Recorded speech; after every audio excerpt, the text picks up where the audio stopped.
We have in-depth coverage in campaign 2016 now. Voters head to the polls in 5 states today in what could be a pivotal moment for both parties' presidential primaries.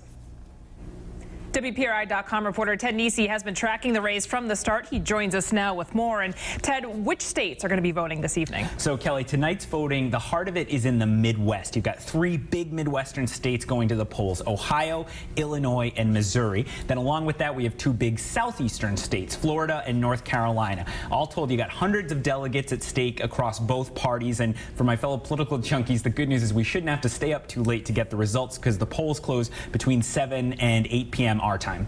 And so looking at both these parties, the stakes are especially high on the Republican side tonight, right? Absolutely. So this is a make or break night for 2 candidates, Marco Rubio and John Kasich. Both their home states, Florida and Ohio, are voting. And if a candidate can't win his home state, it's very hard for that candidate to make the case they should stay in the race, which also makes this a really important night for frontrunner Donald Trump, because if he can win Florida and Ohio, he could be on track to win a majority of the delegates and take the nomination. The polls show Trump with a big lead over Rubio in Florida, but Kasich actually slightly ahead in Ohio. And then, of course, there's a 4th candidate, Ted Cruz. He's just trying to scoop up as many delegates as he can all over the map tonight and become the only real alternative to Trump.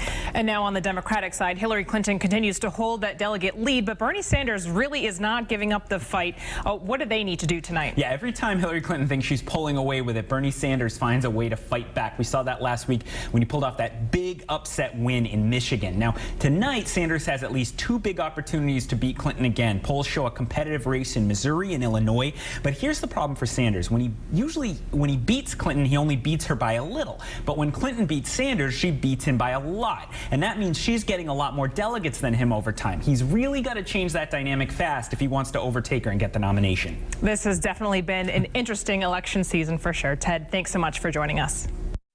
And stay with Eyewitness News for continuing coverage of campaign 2016. We'll bring you updates throughout our newscasts. You can tune in tonight for the results on Eyewitness News at 10 and 11. Plus, we'll have everything you need to know on our website, WPRI.com.